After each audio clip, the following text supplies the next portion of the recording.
Too far gone.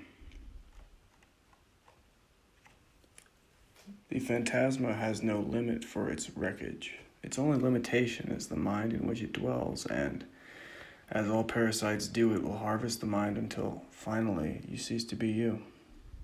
Of darkest hours and darkest nights, the Lord Walden Witch. Luka read this not out loud, but rather within his own mind, that the thoughts might fester there, that he might produce the phantasma and render it all of its power to reign inside of his own mind. Perhaps he thought, smiling in a contented fashion, that he ought not think such things, and that he was then strange for doing so, though he didn't aptly care. It was just a saying in a book, just a quote from a book. But rather he welcomed such thinking, such obligatory, hungry thoughts into his mind, yet fashioned as one might note he was a young man 20 years of age and a newbie to the city. The city of LuShire, a city some called the heart of the continent, the heart of Undra. His mates called him the Rookie, though he thought of himself as Luka.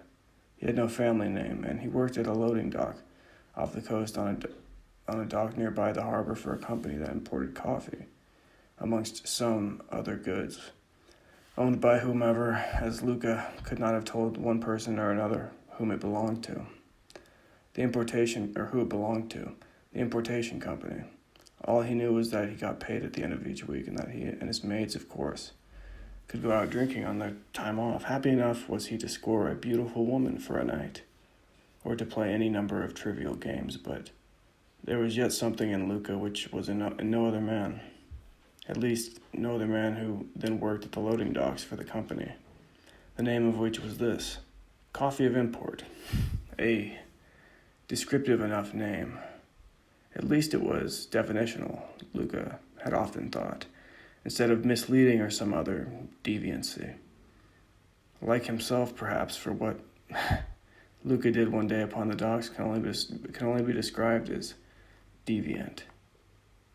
There was another young man who worked at the loading dock, and though Luka had many friends there, this young man was not one of them. His name was Serper, and his family was the Equa family. Therefore, his name was Serper Equa, and Luka did loathe him for it secretly. In fact, so much did he detest the man, this young man, that he often thought of things that perhaps he ought not to think of, but think of them he did. Nonetheless, Luka was more or less, or for the most part, a good kid, so to speak, and he enjoyed his time on the docks well enough, but he had these thoughts nonetheless. And many of his friends who worked there, obviously, they were good friends, and they joked often while doing their respective jobs or complained about the boss, what have you, but there was something looming in Luka, waiting for its opportunity to. Luka was at this moment standing off to the side of the dock, smoking a small cigarette. They were LuShires from the LuShire company, if it mattered, which it didn't as far as Luka was concerned, though he didn't think highly of them. In fact, Luka thought to himself sometimes quietly that maybe one day he would like to start a company of his own. How he would do that amongst the drinking and the funning, he was uncertain, but he knew that he could. He had the mind for it, as it were. He knew he did, and he thought to himself that he probably, given the capital, could run a company such as LuShire's, or the one at which he now worked, the shipping receiving sector, though he did not want to work for the government. This sector was government-owned and operated, clearly. But Luka had always been a poor boy, and in fact he'd only gotten his job at the shipping receiving sector because it was such a hard job, though it did pay fairly well, and because his friend had recommended him to the management there. Without those two factors, he'd still be on the streets, where he had done a number of things simply to survive. It had been brutal, he recalled, and only a few months past. Beyond that, well, he could hardly remember, or perhaps he hardly wanted to remember anything before that. And as he smoked his LuShire cigarette, he noted that there, out near the edge of the dock, sat another boy, tall and thin. It was Serper. He too must have been given a break, as that was what Luka was doing out on the dock, smoking. Breaking. In any case, Luka thought it a pleasant plan to go over to him, to sit next to him, and to have a chat before returning to work. After all, Luka wasn't much for solitude, although he had spent much time therein. He supposed, after taking a final puff of the LuShire and flicking it off into the sea, that he would take that moment to walk over, sit down, and have a conversation with Serper. Why not? Could be fun, after all. Maybe even he could make friends with the guy. Unhesitantly, Luka did so, and greeting Serper sat down next to him.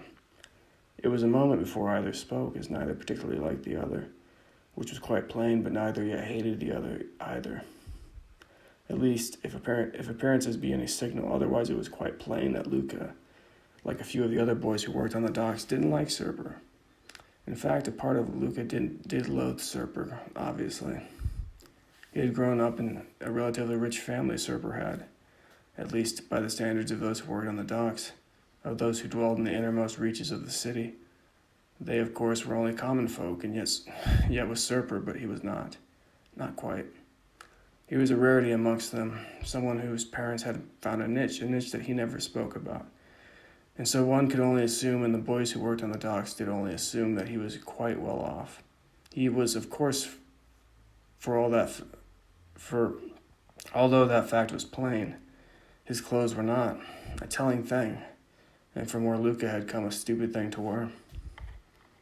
Yes, in fact, Luka disliked Serper so much as to wish him. So much was his rage that when he sat down next to him, he couldn't help himself but to smile happily. He wondered perhaps he would tell him something of his life and of his travels. Perhaps he would explain who he was, or perhaps he would.